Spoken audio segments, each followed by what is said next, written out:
सिद्धेभ्यः। ओम नमः सिद्धेभ्यः। ओम नमः सिद्धेभ्यः।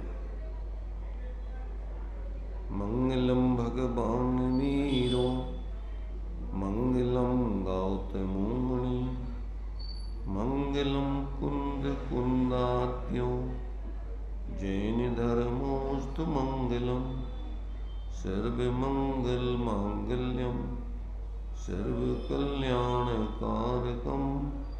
प्रधानम सर्वधर्माणां जैनं जयतो शासनम जैनं जयतो शासनम। देहच्छता जैनी दशा वर्ते देहाती ते ज्ञानी न चरण मां बंधन हो अंगनी ते ज्ञानी न चरण मां बंधन हो अग्नि।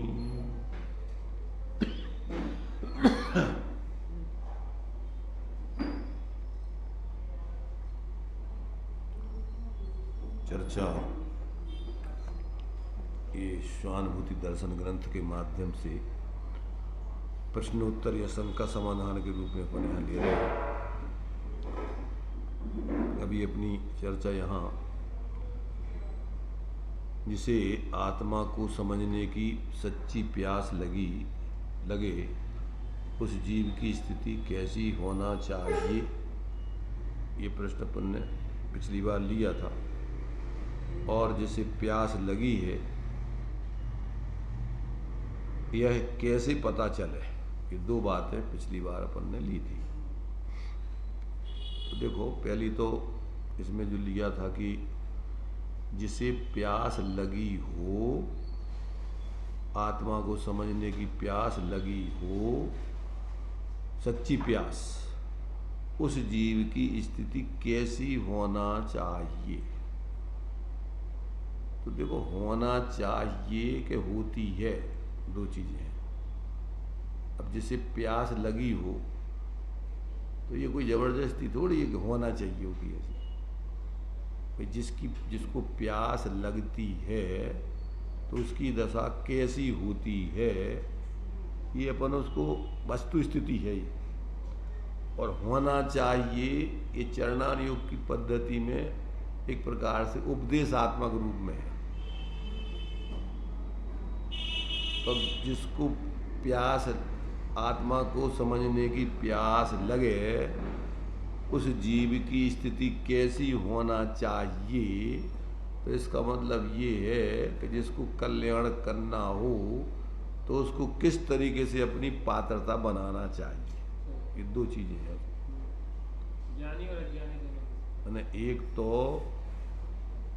जिसको प्यास लगती है उसकी कैसी दशा होती है, ये वस्तु स्थिति है। पर लोक में भी जिसको प्यास लगती है तो अपन देखो क्या होती है उसकी दशा। तो इन किन प्रकार उसको तो पानी चाहिए, जहाँ पानी मिलेगा वहाँ पानी को खोज करके पानी पिएगा, क्योंकि उसके बिना जीवन नहीं दिखता, उसको मौत दिखती है, ये बिना पानी के मर जाएगा जी। ऐसे ही यहाँ पर जिसको आत्मा समझ में नहीं आया और जो आत्मा की साधना नहीं कर रहा है वो मर जाएगा नहीं, मर ही रहा है। क्या हो रहा है उसका? भाव मरण और भाव जन्म। माने जीवन क्या, शरीर में मूर्छित होकर जीना, कसाय पूर्वक जीना कोई जीवन है क्या? ये आत्मा का जीवन थोड़ी है, तो रोग है, बीमारी है उसकी। तो ये जो है यहाँ पर माने जिसको वास्तव में स्वस्थ जीवन जीना है, आत्माश्रित जीवन जीना है, और जिसको लगे कि भैया हम भयंकर बीमारी से ग्रसित हैं, दुखी है संसार में। देखो, ज़्यादातर तो अज्ञान दशा में, तीव्र मोह की दशा में जीव को यही होश नहीं है कि हम दुखी हैं। संसार में कितने लोग हैं कि जो अपने आप को अनुभव कर रहे हैं कि हम दुखी हैं। पुण्य का उदय है, उनको तो दुख का कोई सवाल ही नहीं उठता है। अज्ञान दशा में जो ज्ञानी होते हैं, जिनके सामान्य पुण्य नहीं, थोक में पुण्य का ढेर होता है, फिर भी वे उस पुण्य में मूर्छित नहीं होते, उस पुण्य में अपना जीवन बर्बाद नहीं करते, क्योंकि वो तो पूर्व संस्कारी है, पूर्व के आत्माराधक हैं, और उन्होंने तो जो है बाहर के इन संयोग आश्रित जीवन को अपना जीवन समझा ही नहीं है। तो वो तो चूँकि आत्माश्रित जीवन जी के आते हैं, तो वो तो यहाँ जो कुछ भी मिलता है उस संयोग को अपने से भिन्न जान करके स्वरूप आराधना ही करते, वो तो उसमें उलझते नहीं। परंतु जिनको आत्मबोध नहीं है और जो अनादिकाल से शरीर में आदि शरीर विषयों में मूर्छित है, तो उनके लिए तो अगर बाहर में पुण्य का उदय होता है तो उनके लिए तो दुख लगता ही नहीं है, वे तो सोचते हैं अपन तो सुखी है, इसलिए उनको तो आत्माराधना करने का भाव बनता नहीं। कदाचित कोई सत्संग आदि मिल जाए, होनार अच्छी हो और उपदेश सुन करके और फिर वो थोड़ा अपने जीवन की तरफ गंभीरता से निरीक्षण करेंगे, भैया हम रात दिन इन कसायों के कामों में, पराश्रित जीवन विषयादि की प्रवृत्ति में आकुलता एक क्षण की चैन नहीं है, फिर खाना, फिर शरीर की शुद्धि करना, फिर कमाना, फिर ये करना, फिर रात दिन आकुलता है। तो थोड़ा भी व्यक्ति अगर बुद्धिमान हो तो उसको लगता है कि इसमें कहीं कोई शांति नहीं है। तो अब यहाँ पर ये तो ये बता रहा है कि जिसको अपने स्वरूप को प्राप्त करने की, अनुभव करने की, क्या है, समझने की प्यास लगी हो, तो उसकी स्थिति कैसी होती है और कैसी होना चाहिए, दो चीजें हैं। कैसी होती है ये तो वस्तु स्थिति है। जिसको लगा के सभ्यद संसार असारा, या में सुख ना ही लगा रहा, जिसने जागृत होकर के निर्णय कर लिया कि यहाँ कहीं कोई शांति नहीं, सुख नहीं, तो वो जीव तो सुख और शांति प्राप्त करने के लिए कहाँ से वो सुख शांति मिलेगी? तो सुख शांति मिलने का तो एक ही स्थान है, कोई दूसरा स्थान तो है नहीं। जिन्होंने भी सुख शांति को प्राप्त किया है तो उन्होंने अपने आत्मा आश्रित होकर के ही प्राप्त किया है, और तो सुख शांति का कोई दूसरा उपाय किसी को है नहीं।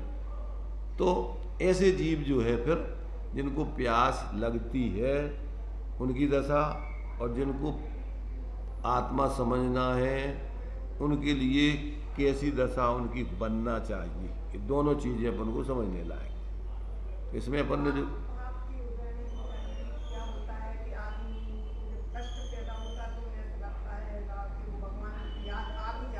नहीं, वो तो देखो बात तकलीफ की याद है, वो तकलीफ दूर करने के लिए याद है, ना कि कोई धर्म के लिए। वो तो उस तकलीफ को दूर करना चाहता है, अनुकूलता मिल जाए, स्वस्थ हो जाए तो फिर बस ठीक है।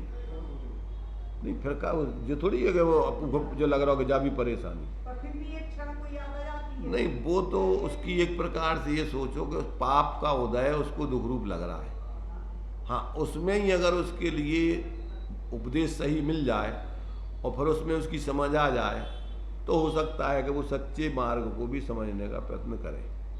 तो देखो, चांस तो सब जीवों के लिए है, जहाँ नरक में भी जीव धर्मात्मा सम्यक दृष्टि बनते हैं और स्वर्गों में भी बनते हैं, चारों गति के संगी पंचेंद्रीय जीव तत्व को प्राप्त करके और आत्मबोध प्राप्त कर सकते हैं।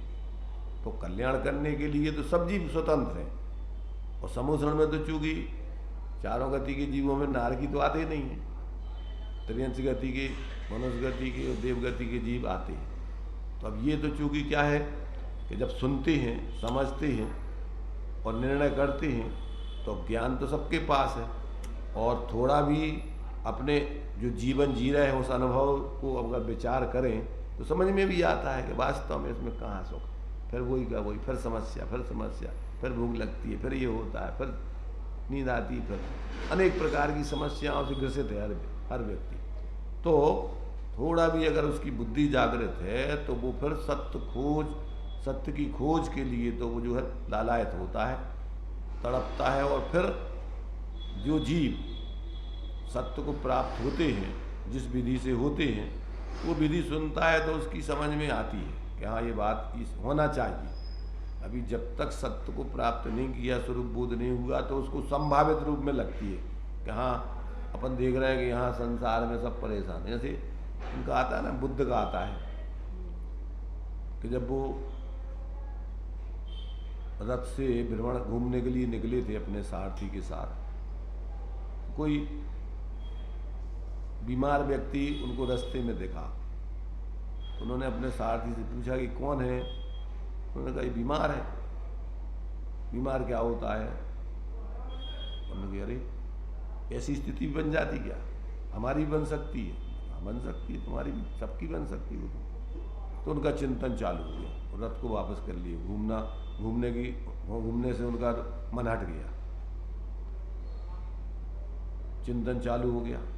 दूसरे दिन फिर निकले, फिर कोई वृद्ध व्यक्ति, कमर टेढ़ी, बाल सफ़ेद, शरीर मुरझाया हुआ चल रहा है।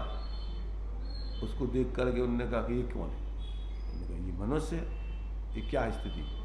उन्होंने कहा बस ऐसी स्थिति सबकी हो जाएगी, हमारी भी ऐसी हो जाएगी, तुम्हारी भी हो जाएगी, तुम कहाँ से आए? और उन्होंने कहा क्या है भाई? उस राजपाट की युवावस्था में बढ़िया सब वैभव है सब, तो उस समय तो आदमी के यानी पूरे जीवन संबंधी विचार चलना बहुत मुश्किल होता है। तो अब उनका सोचना चालू करी, ऐसी स्थिति हमारी हो जाएगी। अभी हम तो सोच रहे हैं कि जैसा बस ऐसे ही रहेंगे। बस फिर वापस कर लिया। तीसरे दिन निकले, तीसरे दिन कोई मरा हुआ अर्थी लेके जा रहे। ये क्या हो गया? मर गया। मर गया, मरना क्या होता है? आत्मा चली गई, इस मुर्दे को जला देंगे। करी हमारी भी ये स्थिति हो जाएगी। हो जाएगी। उन्होंने कहा फिर सत्य क्या है? जब हम यहाँ स्थायी नहीं हैं और ये स्थिति ऐसी भी स्थिति बनेगी, बीमार भी होंगे, वृद्ध भी होंगे और इस शरीर में आग भी लगेगी और पर्याय माने मर भी जाएंगे, तो मरना माने क्या, नाश हो जाएंगे क्या? तो बस उनका अब चिंतन चालू हो गया और फिर उनका राजपाट सब में मन नहीं लगा। वो निकल गए रात्रि में, छोड़ छाड़ करके परिवार को सत्य की खोज में निकल गए। तो पहले तो वो एक प्रकार से बताते दिगंबर साधु के रूप में उत्कृष्ट साधना करी उन्होंने। बाद में फिर वो उत्कृष्ट साधना उनको सहन नहीं हुई, तो फिर उन्होंने मध्यम मार्ग निकाला। मैंने जो अपन गृहस्थ अवस्था वाला मार्ग है, वो एक प्रकार से उनका जो है वो मध्यम मार्ग, ना एकदम इस काल में, क्योंकि सीहीन सैनन है, सामर्थ्य ज़्यादा है नहीं, तो उन्होंने जो है ऐसे मध्यम मार्ग में जो है उन्होंने अपनी आत्माराधना करने की स्थिति बनी। और फिर जो है चूँकि वो अपने हिसाब से उन्होंने सत्य को जो भी जितना खोजा और अपना प्रयत्न किया, तो उनके भी अनुयायी आज बहुत हैं विदेशों में, सब जगह। अपने यहाँ तो कम है, पर सब जगह जो है बुद्ध के अनुयायी। अपने यहाँ तुम्हारे से ये थे तुम्हारे, जिनने वो लाभ लिखा था, क्या नाम, अंबेडकर, लामा नहीं, डॉक्टर अंबेडकर। डॉक्टर अंबेडकर जो है पहले ही बताते शांति सागर जी के पास आए थे। तो उन्होंने, क्योंकि वो तो वकील थे उत्कृष्ट, तो उन्होंने कहा कि हम भाई मैंने जैन धर्म अंगीकार करना चाहते हैं, तो हमारे साथ में क्या आप बराबर का व्यवहार करेंगे सब? तो अब चूँकि उस हिसाब से उन्होंने कहा कि भाई हमारे यहाँ जो व्यवस्था उस हिसाब से हम तुम्हारे लिए स्वीकार करेंगे। उन्होंने चारों वर्ण की व्यवस्था जो है अपने यहाँ, जैसे मैंने जो शूद्र वर्ण है, तो उनके लिए किस भूमिका तक उनको लिए मैंने व्रत आदि दे सकते हैं और किस प्रकार से। उन्होंने नहीं, हमें ऐसा धर्म नहीं चाहिए, हमें तो समानता वाला, जिसमें जो समान प्रकार का दर्ज हमारे साथ व्यवहार किया जाए। तो फिर वहाँ उसमें बुद्ध में गए, तो बुद्ध में तो सब, उसमें कोई जाति पाति हो, ये सब कुछ था ही। तो उन्होंने उसमें जो है जा कर के फिर जितने भी उनके अनुयायी थे उसमें समर्पित हो गए, उसको स्वीकार किया। हाँ जो भी हो, उनको क्योंकि वे तो पढ़े लिखे थे, तो उन्होंने कहा भाई जो श्रेष्ठ है, ऊंचा है, अब उसी को स्वीकार करना अपन को। तो मतलब ये है कि जिसको थोड़ा भी विवेक जागृत होता है, तो फिर उसका इस संसार में मन नहीं लगता है। और फिर जिसकी पुण्य का उदय हो बाहर में, तो उस पुण्य के उदय में कोई शांति थोड़ी है। माने जैसे विदेशी लोग हैं बाहर, अमेरिका में कूप चुके, वो धन संपत्ति प्रॉपर्टी वैभव से, उसमें तुम सब ऊंची से ऊंची सारी सुविधाएं तुम्हें दी जाए, और जल्दी उब जाता है। तुम्हारी अच्छी मिठाई अच्छी अच्छी चीज़ें खिलाई जाए, तो और आदमी का एकदम जो है उसकी जो है ये सोच लो कि मन भर जाता है, ऐसे लगता है कि हमको नहीं खाना। तो मतलब क्योंकि यहाँ देखो बाहर में संयोगों में कोई सुख शांति तो है नहीं, तो ये जो है यहाँ पर कहते हैं कि जिसको जो है इस प्रकार से अपने फिर स्वरूप की प्यास या तड़प लग जाती है तो उसकी स्थिति कैसी होती है। तो सामान्य से यहाँ तो बाहर से उन्होंने उसका जो एक स्वरूप है सामान्य से वो बताया था। उसको देखिए एक बार पढ़ लेते, अपन ने पहले पढ़ा था, फिर से उसको पढ़ेंगे। बोलो जोर से। अभी यही पढ़ो, हाँ 64 वाला। 64 वाला ना? हाँ समाधान। जिसे आत्मा को समझने की सच्ची प्यास लगे उस जीव की स्थिति कैसी होनी चाहिए। समाधान, सच्ची प्यास लगी हो तो अंतर में प्रयास किए बिना रहता ही नहीं, प्रयास करता ही है। प्यास लगी हो तो जहाँ श्रवण करने को मिले वहाँ जाए और भगवान तथा गुरु क्या कहते हैं उसका विचार करे, भीतर से भेद ज्ञान करने का प्रयास करे। यदि सच्ची प्यास लगी हो तो मैं गायक हूँ, मैं गायक हूँ, विभाव मेरा स्वभाव नहीं है, ऐसे गायक को प्रकट किए बिना रहता ही नहीं। जैसे बाय में अपने किसी कार्य में कोई कठिनाई लगे तो सब दूर करके गौर करके भी अपना कार्य करता है, वैसे ही यहाँ सच्ची प्यास नहीं लगी है। प्यास लगी हो तो प्रयास होता ही है। कोई पूछता है कि कैसे करें, क्या करें, बहुत करते हैं तो भी कार्य नहीं होता, किंतु वह बहुत करता ही नहीं। प्यास लगी हो तो प्रयत्न होता ही है, कार्य हुए बिना रहता ही नहीं। हाँ, मैंने उसका जो है सीधा साधारण उत्तर है कि भाई जिसको अपन लोक में भी प्यास लगी है तो बहानेबाजी फिर उसके सामने नहीं चलती। उसको तो पानी चाहिए, पानी पिए बगैर वो कहीं भी चैन से बैठ नहीं सकता। जब तक पानी नहीं मिल जाएगा तब तक वो इन किन प्रकार अपनी पानी प्राप्त करने के लिए प्रयत्न करता ही रहेगा, और पानी है तो पानी मिलेगा। तो ऐसे ही जिसको अपने स्वरूप को प्राप्त करने की अंदर में लगन लग जावे तो आचार्य कहते, ज्ञानी कहते भैया स्वरूप है और तुम में सामर्थ्य है उसको अनुभव करने की, तो क्यों नहीं प्राप्त होगा। सच्चा प्रयत्न करे तो उसको प्राप्त होता ही होता है, और यदि प्रयत्न नहीं करे बहानेबाजी करे तो उसके लिए कैसे होगी प्राप्त। तो ये जो है यहाँ वही बात बतलाई कि जिसको वास्तव में संसार असार लग गया और अपने स्वरूप में ही अपना सब कुछ सार भाषित हुआ, तो जहाँ से उसको उपदेश मिलता है वहाँ जाके सच्चा उपदेश सुनता है, विचार करता है, निर्णय करता है, और निर्णय करके प्रयोग करता है, और उसके लिए स्वरूप की प्राप्ति होती ही है। उसको कोई रोकने में समर्थ कौन रोके भाई। रोकने वाले अपन स्वयं और पाने वाले अपन स्वयं। अपन अपने स्वयं के ही मोह से, अपने ही स्वयं के क्या है प्रमाद से अपन रुके हुए हैं, और स्वयं के पुरुषार्थ से, स्वयं की रुचि से, स्वयं के प्रयत्न से उसको प्राप्त करते हैं। इसलिए जो अपने लिए समय सार जी के भावार्थ आदि में दिया है कि आचार्य कहते कि मेरे निज वैभव का जन्म, मैंने आगम का सेवन, युक्ति का अवलंबन, पर अपर गुरुओं का उपदेश और स्वानुभव, ये क्रम है उसका कि जो अपने लिए भगवान जन्म ने उपदेश दिया है। सर्वज्ञ के बिना वस्तु स्वरूप को कोई दूसरा बता नहीं सकता। तो जो अपन को आज भगवान सर्वज्ञ यहाँ नहीं है पर उनका उपदेश आज भी विद्यमान है, तो उससे अपन सुने समझें, फिर इसके बाद में स्वयं निर्णय करें। निर्णय करने के बाद उस मार्ग पर चलने वाले ज्ञानियों से मिलकर उनके अनुभव को सुने, उनसे विधि सीखें, और फिर स्वयं प्रयोग करके उसकी उपलब्धि करें। ये तो बहुत सहज और सरल है। जहाँ नरकों में कर लेते, त्रियंश गति में कर लेते, तो मनुष्य गति तो बहुत यहाँ अपन को सारी सुविधाएं हैं, तो यहाँ उसको प्राप्त होता ही होता है, रुकता नहीं है। परंतु जिसको नहीं प्राप्त करना है, अरुचि है, बहानेबाजी है, ऐसे जीवों को प्राप्त नहीं होता। अब आगे उसमें दूसरा प्रश्न दिया था कि जो जिसको प्यास लगी है तो हमें कैसे पता पड़े कि इसको प्यास लगी है। जिसे प्यास लगी हो वह प्रयत्न करता ही है। यदि प्रयत्न नहीं करता तो समझना कि प्यास नहीं लगी है।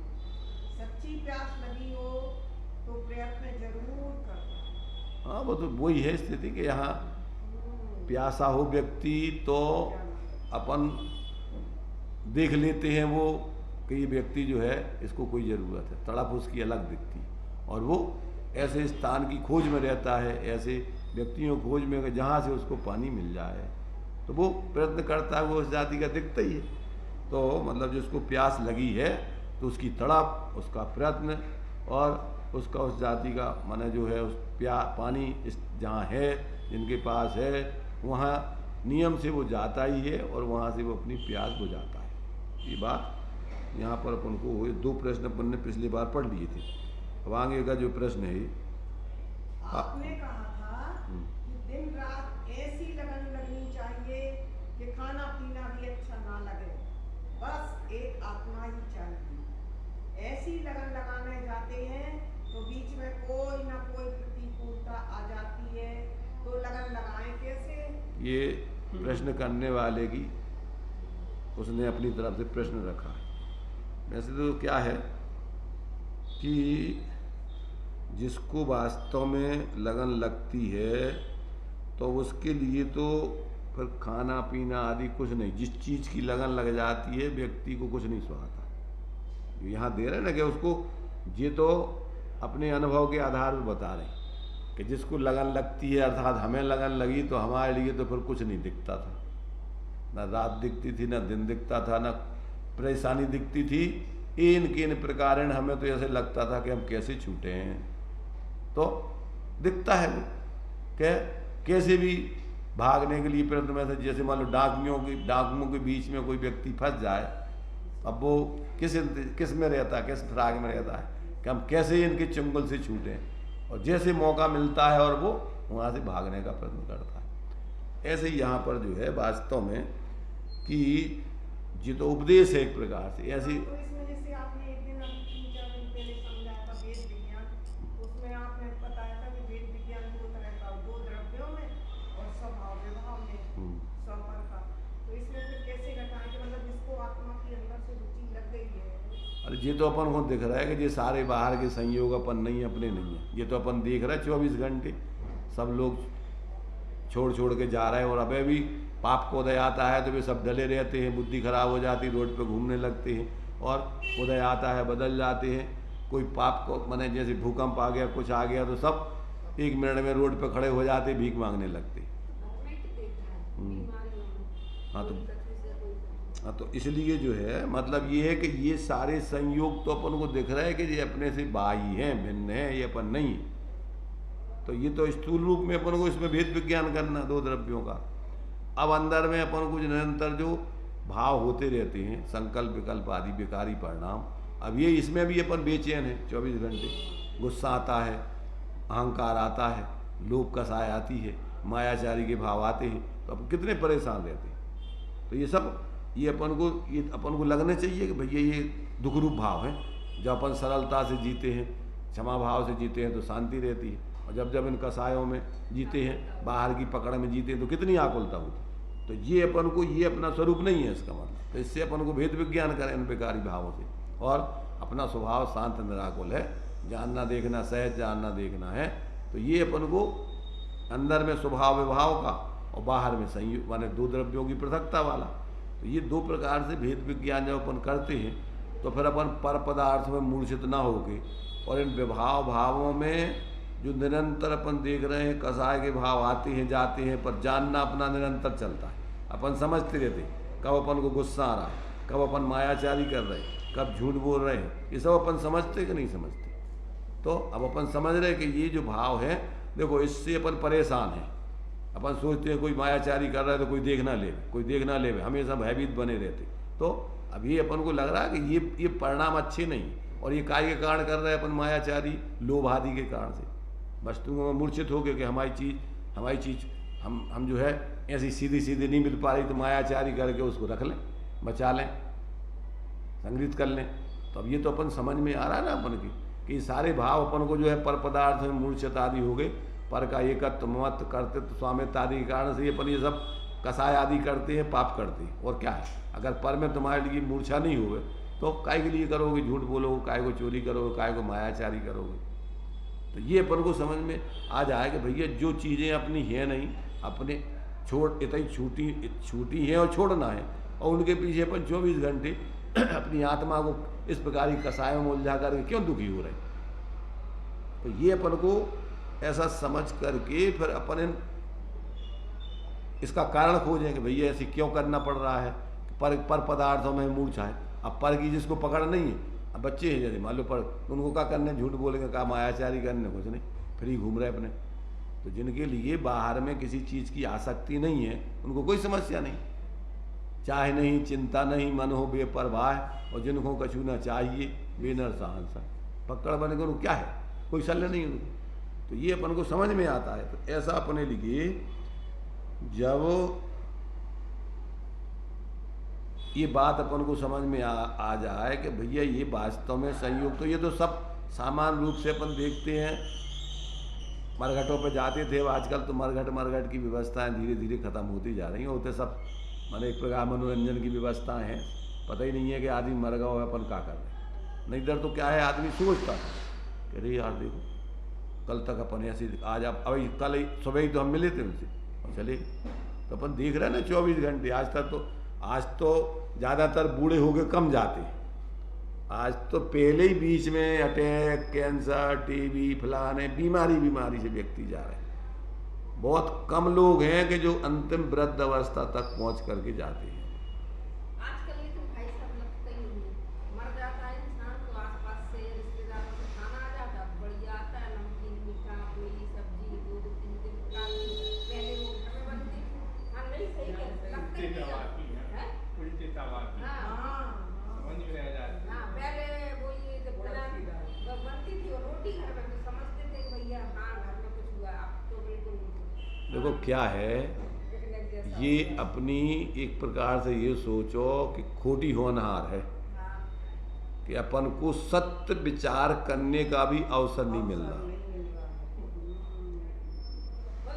अब अपन आ जाती। तो हम ये कह रहे हैं कि अब जो है इसका मतलब ये है कि अब जीवों की होनहार बहुत खोटी है कि जिनके लिए अब सोचने के लिए भी टाइम नहीं मिल रहा है। सब बाहर की ऐसी भीड़ भड़क का इसमें इतना उलझा, मोबाइल उतना ही मरते हुए में, उतना ही मोबाइल, उतना ही सब खा रहे पी रहे बातें कर रहे। हाँ, तो मतलब ये है कि ये तो व्यक्ति के लिए अगर थोड़ा भी इसकी बुद्धि, टाइम ही नहीं है, सोचने का ही काम नहीं है। रात दिन जो इतना व्यस्त है कि बिना ही सोचे रात दिन उस व्यस्तता में ही बीच में ही मर जाते, अटैक आ गए, कछु होगा, कछु, टाइम कहाँ है लोगों का। इसलिए थोड़ा बहुत जिनके लिए वास्तव में जिनकी होनहार अच्छी हो तो वो इस बारे में सोचते हैं, टाइम निकालते हैं, और फिर उनके लिए लगता है कि भैया अपन को इस जीवन से हट करके कोई जीवन अपन को, और फिर जो इस मार्ग पे चले हैं उनने तो अनुभव अपन को अब लिखे ही हैं, अपने पास तो सब शास्त्र हैं ज्ञानियों के पूरे। तो अपन को तो इतना सुनने समझने मिल रहा है, फिर भी अपन नहीं सोचे और फिर उस पर अपन नहीं अपना जीवन लागू करें, तो फिर इससे ज़्यादा और अब कल्याण कैसे करोगे। तो ये जो है व्यक्ति को जब अंदर की तड़फ पैदा हो जाती है तो बाहर की सब सुख सुविधाएं, अनुकूलताएं फिर सुहाती नहीं, फिर तो उसको एक ही धुन रहती है कि भैया इतने थोड़े समय के लिए है और हमने सत्य की खोज नहीं करी तो कहाँ जाएंगे मर के, कौन हमारे संग है, क्या स्थिति बनेगी। तो फिर वो तो जब तक उसको आत्मबोध नहीं हो जाए जब तक वो चैन से बैठ नहीं सकता है। तो ये बात आगे देखिए, इसमें खुलासा किया है जिसे पढ़ो जोर से, तुम पढ़ो। समाधान, जिसे लगन लगे उसे अपनी लगन में कोई भी वस्तु बुरी नहीं करती। हाँ, माने जिसको जिस चीज़ की लगन रुचि हो जाए तो अब उसके लिए दुनिया की कोई ताकत नहीं है कि उसके लिए रोक सके, कोई व्यवधान नहीं। क्यों कि व्यवधान तो अपने मोह के कारण से अपन मानते हैं, परमार्थ से देखा जाए तो वो व्यवधान तो अपन को और सीढ़ी बन जाते, उससे तो अपन को और उत्साह जागृत होता है। माने जब व्यक्ति जिस चीज़ के लिए प्राप्त करने के लिए चलता है और कोई व्यवधान आता है तो बड़ी जोर के साथ उस व्यवधान को दूर करके पूरी ओर आगे बढ़ता है। जिसे लगन लगे उसे खाना पीना सोना घूमना फिरना नहीं रुचता, वह खाता है पीता है सब कुछ करता है। हाँ, सब करते हुए भी नहीं करता। जिसको तकलीफ हो गए तो उसके लिए खाना भी खा लेगा, सब खा लेगा, पर उसका मन उस खाने पीने में रस नहीं लेता, बस वो उसको तो बस वो अपनी तकलीफ दूर करना है। मुझे फिर भी मुझे आत्मा चाहिए, ऐसा उसे भीतर में लक्ष्य रहता है। वह जहाँ भी जाता है वहाँ मुझे आत्मा चाहिए, ऐसी भीतर में उसे खटक उत्कंठा रहती है। नशी लगन लगे तो प्रसाद भी बिना नहीं रहता। माना जैसे अब दृष्टांत देते ना, वो जैसे बच्चे का देते जिसकी माँ गुम गई हो, जिसका आश्रय छूट गया हो, अब उसको कहाँ मन लगे? अब तो वो रोता है रोता ही रहता। अब उसको मान लो भूख भी लगी, खिला भी तो खाता भी जाएगा, परंतु बस वो तो माँ जब तक उसको माँ नहीं मिल जाए तब तक वो चैन से नहीं बैठ सकता है। ऐसी स्थिति जिसको अपनी आत्मा नहीं मिल जाए, भाई जैसे वो माँ उसके लिए आश्रयभूत है, उसके बिना उसकी ज़िंदगी बेकार भाषित होती है, ऐसे जिसको अपनी आत्मा नहीं मिल जाए, अपना सच्चा आश्रय, तब तक जो है परिणति कहीं चैन से बैठ नहीं सकती। उसको कहीं भी चैन नहीं पड़ता। कोई बाधा डाले तो भी वह प्रसाद करके भीतर में चला जाता है। वह कोई भी वस्तु प्रतिबंध रूप नहीं होती, भीतर प्रसाद करे उसे कोई वह वस्तु बाधक नहीं बन सकती। वह भीतर में गए बिना नहीं रहता। अब अपन देखो ना, जितने जैसे मानतुंगाचारी थे, जेल में बंद कर दिया, परंतु क्या उनकी भावनाओं को, उनकी साधना को कोई रोक सका? जेल में भी वो अपनी, पहले अपन देखते ना जितने ये नेता लोग हैं जेल में बंद हो जाते तो वहीं वो अपनी हिस्ट्री वो लिखते रहते, किताबें लिखते रहते, पढ़ते रहते, चिंतन करते रहते। वहाँ भी उनके विचारों को, उनकी जीवन पद्धति को कोई व्यवधान नहीं कर सकता है। तो ये तो सर्वोत्कृष्ट कार्य है, और ये कार्य करने की जिसको धुन लग जाए तो उसके लिए 3 लोग में कोई ताकत नहीं है कि उसके लिए अपने स्वरूप साधना से रोक सके। और अपन देखते हैं इतने बड़े बड़े उपसर्ग आ गए, शरीर को जला दिया, शरीर को खा गए, शरीर को काट दिया, पीट दिया, परंतु क्या उनकी आत्माराधना में कोई व्यवधान डाल पाया? भाई उनकी जो अंदर, क्योंकि वो तो अमूर्तिक साधना है, इस शरीर तो मूर्तिक है। तुम ज़्यादा से ज़्यादा शरीर को तोड़ोगे, काटोगे, पीटोगे, पर भावों को तो नहीं रोक सकते। हमारी अंदर की भावना, श्रद्धा, परिणाम तो नहीं बदल सकते, आप कैसे बदलोगे? तो वो तो अपनी अंदर की साधना है, अमूर्तिक साधना है, उसके लिए 3 लोग में कोई बाधा पहुंचाने वाला नहीं। हाँ, तुम स्वयं अगर अरुचि और शरीर में मूर्छित हो जाओ, मोहित हो जाओ, अनंतों उपसर्ग केवली हो जाते। उपसर्ग केवली कैसे बन जाते? बाहर में ऐसी बाधा उनके जीवन में आती है कि शरीर छूट जाता है, फिर भी वो अपने ध्यान की उत्कृष्टता में जाकर और केवल ज्ञान प्राप्त करके अरहंत सिद्धता पा लेते। तो उसको कौन रोके? अपनी अंदर की तड़प को कौन रोके? भावों को कौन रोके? क्योंकि वो तो अमूर्तिक स्वाधीन सत्ता है। इसलिए जिसको वास्तव में अंदर से अपने स्वरूप की लगन लगती है, तो उस व्यक्ति की आत्माराधना में फिर 3 लोक में कोई व्यवधान करने में समर्थ नहीं है। हाँ, वो स्वयं ही रुक जाए, उसकी स्वयं ही पुरुषार्थहीनता हो जाए, अरुचि हो जाए, विपरीत बुद्धि हो जाए, तो फिर वही अपनी आराधना से च्युत हो सकता है। तो ये जो है अपने लिए वास्तव में आत्माराधना पूर्ण स्वाधीन है, और उस स्वाधीन आत्माराधना में बाधक वो स्वयं व्यक्ति है, और साधक भी वो स्वयं। अगर वो स्वयं साधना करना चाहे तो उसे कोई रोक नहीं सकता, और स्वयं अगर साधना नहीं करना चाहे तो कौन साधना कराए? तो ये जो है दोनों बात है, इसमें अपन को समझनी चाहिए।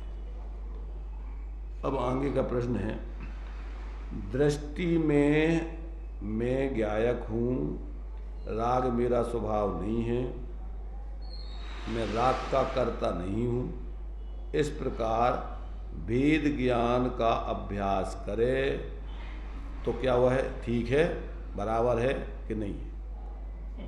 क्या पूछ रहे? मैंने देखो क्या है, ये तो थोड़ी धारणा में रटी रटाई स्थितियों के प्रश्न हैं सब ज़्यादातर। जिसको अभी ज़्यादा ज्ञान नहीं होता है तो उसकी क्या है कि वो तो एक मैंने जो प्रश्न करता है उसके अलग क्वालिटी के प्रश्न होते हैं। तो ये तो क्या है, उपदेश सुने हुए और धारणा बनाए हुए लोगों के प्रश्न हैं। कौन से प्रश्न हैं? कि दृष्टि में ज्ञायक हूँ, राग मेरा स्वरूप नहीं है, मैं राग का कर्ता नहीं हूँ, इस प्रकार भेद ज्ञान का अभ्यास करे तो वह ठीक है कि नहीं, बराबर है कि नहीं? मतलब जिनने थोड़ा स्वाध्याय आदि किया है और मान लो जो अभ्यास कर रहे हैं, तो ये उनकी तरफ का प्रश्न है, किस तरीके से हम अभ्यास कर रहे हैं। उपदेश सुना और सुनने के बाद भैया आत्मा जो है क्या है, ये राग आदि विकारी परिणाम आत्मा का स्वरूप नहीं है और परद्रव्य तो मेरे है ही नहीं, तो इस प्रकार से वो अपने संयोगों से, संयोगी भावों से भिन्न, मैं तो ज्ञायक स्वरूप हूँ, मैं ऐसा जानन देखन रूप ही हूँ, ऐसा जो उसके विचार प्रारंभिक भूमिका में चलते और धीरे धीरे इन विचारों से भी हट करके फिर अपना उपयोग जो है सहज अपने उस ज्ञायक में अभेद करके अनुभव करे तो निर्विकल्प आत्मा की अनुभूति होती है। अब ये प्रारंभिक भूमिका वाले ने जो स्वाध्याय किया और थोड़ा निर्णय करने के बाद ये स्थिति बनी, तो अब उसमें ये पूछ रहा कि हम ऐसा अभ्यास करते हैं तो ये ठीक है कि नहीं, इसमें कोई गड़बड़ तो नहीं है। अब उसका उत्तर है समाधान। इनको पढ़ने तो चलो। समाधान, इस प्रकार अभ्यास करना वह बराबर है। दृष्टि में ज्ञायक को रखना, दृष्टि की अपेक्षा राग का कर्ता नहीं है, राग अपना स्वभाव नहीं है। ज्ञान में ऐसा रहता है कि मेरी पर्याय में राग होता है और वह मेरे पुरुषार्थ की मंदता से होता है। दृष्टि में ऐसा आए कि मैं ज्ञायक हूँ और ज्ञान में ऐसा आए कि मेरे पुरुषार्थ की मंदता से राग होता है, उससे पृथक होने का प्रयत्न करें। क्षण क्षण जो विभाव पर्याय प्रकट होती हैं, उसके साथ ही मैं ज्ञायक भिन्न हूँ। इस प्रकार अंतर से समझकर पर से एवं विभाव से पृथक होने का भेद ज्ञान का प्रयास करे तो वह बराबर है। अब इसमें देखो दो प्रकार से अपन को इस पर विचार करना। एक तो जो सम्यक दृष्टि बन गया है उसको तो ऐसा अपनी दृष्टि में अपना आत्मस्वरूप भिन्न और ज्ञान में जितनी जितनी अस्थिरता जन राग आदि विकारी भाव हो रहे हैं वो भाषित होते हैं, तो उसमें तो सम्यक दृष्टि को तो संयोगों में और संयोगी भावों में एकत्र बुद्धि होती नहीं, और जितना जितना अभी जो है अभी अपने अंदर जो कसाय हो रही है तो वो जानता है कि हमारे पुरुषार्थ की कमी, अभी स्वरूप में हम उत्कृष्टता से माने लीन नहीं होगी, पूर्ण वीतराग दशा लाए का पुरुषार्थ नहीं किया, इसलिए ये विकारी परिणाम हो रहे हैं। तो ये तो सम्यक दृष्टि के जीवन में तो ऐसा बराबर चलता ही है। अब जिसको सम्यक दृष्टि बनना है तो उसके लिए भी अभ्यास तो सम्यक दृष्टि जैसा जीता है वैसे जीवन का अभ्यास करना है। तो अब चूंकि वो अपना आत्मा के दो पलड़े हैं, एक है द्रव्य स्वभाव, एक है पर्याय स्वभाव, जिसको अपन बोलते उत्पाद व्यय ध्रुव युक्तम सत सद्रव लक्षणम। तो उत्पाद व्यय ये पर्याय में होता है और ध्रुवपना वो द्रव्य स्वभाव का है अथवा गुणों में चलता है, गुणों का समूह ही द्रव्य है। तो जैसे मान लीजिए ज्ञान है तो ज्ञान रूप में ध्रुव रहता है, ज्ञान कभी क्या है अन्य गुण रूप नहीं हो सकता है, ज्ञान ज्ञान ही रूप रहेगा सदा काल। आत्मा में जितने गुण हैं वे उतने के उतने अनादि अनंत ज्यों के त्यों रहते। अब उसमें जो अवस्था होती है, अब अवस्था में उसके जो है जैसे मान लीजिए ज्ञान है तो ज्ञान की अवस्था में सम्यकपना, मिथ्यापना, अपूर्णता, पूर्णता ये स्थितियाँ बनती। क्या बनती हैं?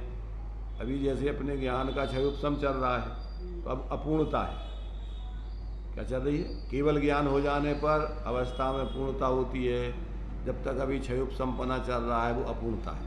साथ में मिथ्यात्व के साथ है अगर तो विपरीतता चलती है। शरीर आदि को, राग आदि को, पुण्य पाप के उदय को अपना स्वरूप जानता है। मैं सुखी दुखी, मैं स्त्री पुरुष, मैं रागी द्वेषी क्रोधी आदि, अब ये सब क्या है? ये ज्ञान में अपना मूल स्वरूप भिन्न न मान करके संयोगी भाव आदि में अपनेपन की कल्पना कर रहा है। तो अब ज्ञान का ये मिथ्यापना है। अब ज्ञान का सब में पहले तो आगम से निर्णय करे कि भैया अपन जानने वाले हैं, अपन शरीर आदि रूप नहीं है, अपन पुण्य पाप के उदय रूप नहीं है। ये सब पुण्य पाप के उदय में जुड़ करके जो अपन को सुख दुख भाषित होता है ये तो कसाय का भाव है। क्या है? सुख दुख, सुख राग भाव है, दुख द्वेष भाव है। जैसे मान लीजिए अपन को बीमारी हो गई तो बीमारी में अपन को शरीर के निमित्त से अपन को बुरी लग रही वो बीमारी, और अपन दुख रूप अनुभव कर रहे हैं। तो दुख रूप अनुभव करना देखो शरीर तो जानता नहीं है, सुख दुख कौन अनुभव करता है? ये जीव ही उस शरीर में एकत्र बुद्धि करके और उसमें जुड़ कर के प्रतिकूलताओं में और दुख रूप अनुभव कर रहा है। दुख क्या है? दुख द्वेष भाव है, बुरा लग रहा अपन को, बुरा। तो बुरा क्या है? अब शरीर का परिणाम है, अच्छा बुरा वो तो होता नहीं, अपनी कल्पना है। ये क्या है? जो अपन को पुण्य पाप के उदय में, इसलिए अपन को बोला कि पुण्य पाप फल माय हरक बिल खो मत भाई, यह पुद्गल पर्याय उपज बिन से स्थाई। तो अपन को क्या करना कि अब शरीर की अनुकूल प्रतिकूलता, तो शरीर में अनुकूलता प्रतिकूलता तो अपने मोह भाव से लग रही। वास्तव में तो शरीर का परिणमन शरीर रूप होता है। अपन जो पढ़ते जड़ चेतन की सब परिणति प्रभु अपने अपने में होती है, अनुकूल कहूँ प्रतिकूल कहूँ ये झूठी मन की वृत्ति है। कौन सा भाव है? शरीर के परिणमन में अनुकूल प्रतिकूल मानना, अच्छा बुरा मानना, अच्छा बुरा जानना और अच्छा और बुरा महसूस करना, ये सब क्या है? ये तुम्हारे झूठी मन की वृत्ति है। ज्ञान श्रद्धान आचरण की विपरीतता है। अब ये अपन को क्या है कि इसमें अपन को भेद विज्ञान करना कि भैया अब आगम से कि भैया आत्मा का स्वभाव कैसा है? आत्म को है, चेतन को है उपयोग। जानना देखना अपना स्वभाव है। अपना स्वभाव ये शरीर आदि रूप नहीं, राग आदि रूप नहीं, सुख दुख आदि रूप नहीं, अपन इन सबको जानते हैं। पहले भेद विज्ञान बुद्धिपूर्वक सविकल्प दिशा में करेंगे तो मिथ्यात्व गलेगा। बार बार अपन इन परिस्थितियों में अपन अपने को जानने वाला महसूस करें, अपन इस रूप अनुभव नहीं करें, तो इससे क्या होगा? इससे तुम्हारी मिथ्यात्व गलेगा। क्या कहा? देखो जितनी भी परिस्थितियां हैं उन परिस्थितियों से अपने को भिन्न जानने का बुद्धिपूर्वक, और उसमें अपन कल्पनाएं करते रहोगे तो मिथ्यात्व अपना पोषित होता रहेगा। क्या करना उसमें? उसमें आपको भेद विज्ञान करना। क्या भेद विज्ञान करना? कि वास्तव में अपन जान रहे हैं ये जो सुख दुख की स्थिति बन रही है, ये तो बाहर के संयोग स्थिति में अपन जुड़ करके राग द्वेष के भाव कर रही है। भाई सुख दुख क्या है? अपने आप में तो कोई वस्तु सुख अच्छी बुरी होती नहीं है, ये तो अपनी कल्पना है अपने अंदर में। क्या समझ में आता कि नहीं? मिथ्या दृष्टि के विचारों में छह डाला, मैं सुखी दुखी, मैं रंग राव, मेरे धन ग्रह गोधन प्रभाव, मेरे सुततीय, मैं सबल दीन, बेरूप सुभग, मूरख प्रवीण। ये सब कौन से भाव है? ये मिथ्या दृष्टि के विचार हैं, झूठे। समझ में कहाँ आते? अपन पढ़ लेते छह डाला में, बोल लेते, बोल करके काम वही चलते रहते। क्या देखो अपन प्रयोग करेंगे तो मिथ्यात्व गल करके अपना प्रयोजन सिद्ध होगा, और प्रयोग नहीं करेंगे इधर तो यहाँ से बोल गए और उधर ज्यों के तो परिणति में वही मूर्ताएं चल रही, तो कभी धर्म नहीं होना है।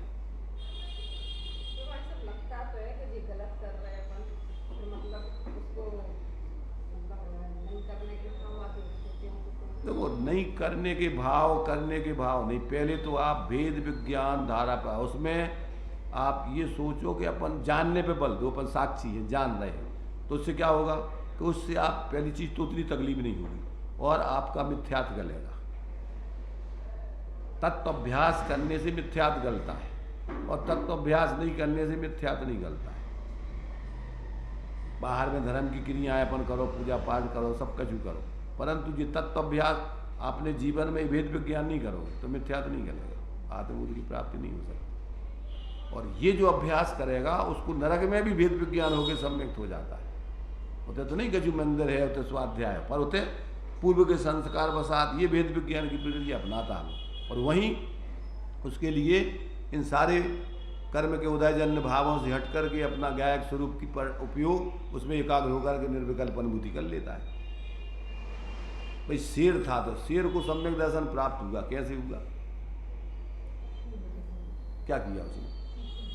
वहां वो अपनी जो कर रहा था क्रियाएं वहां से हट गया, अरे एकदम सजग होकर के, अरे क्या है, क्या कह रही है, और अपने उपयोग को उस सिंह की खाने पीने का जो हिंसा का भाव कर रहा था और जो अपने को सिर मान रहा था, अब वहाँ से उसको लगा कि अरे पूर्व संस्कार माने उसके उपयोग में जागृति आ गई कि वाकई जो है अपन जानने वाले हैं, अपन ये सिंह पने का अभी सिर शरीर से सिर अपन ये नहीं है, ऐसा वहाँ भी उसके लिए बोध जागृत होकर के आत्मबोध कर लेता है। तो मूल तो जितनी उग्रता के साथ आप अपने ज्ञान में ऐसा भेद विज्ञान करके और अंदर अपने स्वरूप की तरफ झुकोगे, वहीं आपके लिए विकल्प टूट करके निर्विकल्प आत्मा ज्ञान, क्योंकि आत्मा तुम्हारा शाश्वत है, आनंदमय है, तो कोई अलग से लाना थोड़ी है। जितने भी अंदर में धर्मात्मा बनते तो वो तो अंदर में स्वरूप का अनुभव करके उतने ही तो बनते हैं, एक क्षण में अंतर्मुख तो बन जाए। तो ये तो प्रक्रिया तुम्हारी जो है उसकी अपनाओगे और वो चीज़ तुम्हारी हो जाएगी। भाई ये सोचो दूध में घी है, तो दूध में घी है तो निकल सकता कि नहीं निकल सकता? कैसे निकलेगा? हैं? उस प्रक्रिया को जितने अब आजकल मशीनों से तत्काल, पहले तो मान लो अपन जमाओगे फिर भाओगे फिर उसमें मक्खन फिर गोला, अब आज तो सीधी सीधी तुम्हारी प्रक्रिया। तो जितनी तीव्रता के साथ पहले अपन यात्रा पे जाना है तो भैया पैदल जा रहे हैं, बैलगाड़ियों से जा रहे हैं तो महीनों लगती थी, अब आज अमेरिका जाने तत्काल। आज अपने पास साधन। तो ऐसे ये है कि जितना उत्कृष्ट तुम्हारा साधन माने ध्यान, अंतर्मुहूर्त में अगर तुम उग्रता का ध्यान लगाओ तो अंतर्मुहूर्त में केवल ज्ञान। नित्य निगूढ़ माहिते करके नर पर्याय पाय सुखदानी, समकृतला अंतर्मुहूर्त में केवल ज्ञान पाय शिवरानी, जीवन के परिणामन की अति विचित्रता देखो ज्ञानी। तो ये तो तुम्हारे ऊपर है कि तुम कितनी उग्रता से अपना कार्य कर सकते हो। जितनी उग्रता से करोगे उतनी जल्दी तुम्हारा काम और सब विकल्प खत्म। ये तो अपनी खुद की पुरुषार्थ की हीनता, प्रमाद, परलक्षी भाव अथवा तुम्हारा भेद विज्ञान की उग्रता, स्वरूप की अंदर में जो है विशेष जो है भावना और अंदर में लीनता, तो तुम्हारा काम कितनी देर लगना है। कोई जी मिनटों में करते हैं, कोई जी महीनों लग जाते हैं, उनको सालों लग जाते, भाव लग जाते। क्यों कि जितना तुम्हारा जिस जाति का पुरुषार्थ उसने उस हिसाब से कार्य। इसलिए ये देखो बहुत सुंदर है प्रक्रिया पूरी की पूरी, पर जिसकी समझ में आ जाती है, तिली में तेल है तो निकलेगा, पर विधि जब अपनाओगे जैसी जितनी तीव्रता के साथ उतनी जल्दी निकल आएगा। देर लगाओगे देर निकलेगा, उल्टी सिल्टी करोगे तो वो सब बिथुल जाएगा, मिलेगा ही नहीं तुम्हें। ऐसी स्थिति अपनी अंदर में जैसे ही अपन को जैसा अपना स्वरूप अंदर है उसको पाने के लिए जितनी उग्रता से अपन पुरुषार्थ करेंगे उसकी सिद्धि होगी। नहीं करेंगे, विपरीत करेंगे तो प्राप्त नहीं होगा। आज तक तो अपन परेशान हैं तो हैं, और सिर्फ अपनी खुद की मूढ़ता से। कोई दूसरा तुम्हें दुखी नहीं कर रहा है, कौन कर रहा है बता भाई? दुख तो तुम अपनी खुद की मोह से अज्ञान से परेशान हो ना। ऐसे मिथ्यात्व ज्ञान चरण बस धर्मत भरत दुख जन्म मन, ताते इनको तजिए सुजा, तो उनको छोड़ना है। और सम्यक दर्शन ज्ञान चारत ये सुख का मार्ग है, उसको अपनाना है। तो इधर सदृष्टि ज्ञान वृत्तानि धर्मम, और यदि ये प्रत्यनीकानि भव पद्धति, यदि ये प्रत्यनीकानि भव भवंती, संसार भटकाने की पद्धति। तो ये जो है ये तो तुम्हारे ऊपर है। तो ये जो है अपन को जो भी इस मार्ग पर चलते हैं सभी ने, सर्व ही अनंत ने विधि नष्ट की ने जिस विधि, सबको बताई वही विधि। एक ही मार्ग है सबके लिए। अब वो मार्ग जो जितनी जल्दी और जितनी शीघ्रता से अपनाता है उस व्यक्ति को उस मार्ग की सिद्धि होती है, और जो नहीं अपनाता है तो देख ही रहे अपन परेशान है। तो परेशान है तो कौन जिम्मेदार है उसकी?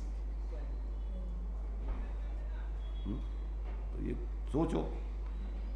ऐसा जो है ये अपन को बहुत ही माने प्रैक्टिकली जो है प्रश्नोत्तर हैं जीवन में। अगर अपन इनको समझें और समझ करके अपने जीवन में जो है प्रयोग करें तो अपना कार्य हो सकता है, होता ही है। हो सकता है तो करोगे तो, और होता ही है जिनने किया है उनका हुआ है। इस प्रकार से अपन अपने जीवन में वास्तव में सुखी होने का एक ही मार्ग है, था, रहेगा। इस मार्ग को जितनी शीघ्रता के साथ समझ कर के जीवन में अपनाएंगे, उतनी शीघ्रता से अपन अपने जीवन में सच्चे सुख को, शांति को पाएंगे। चलिए।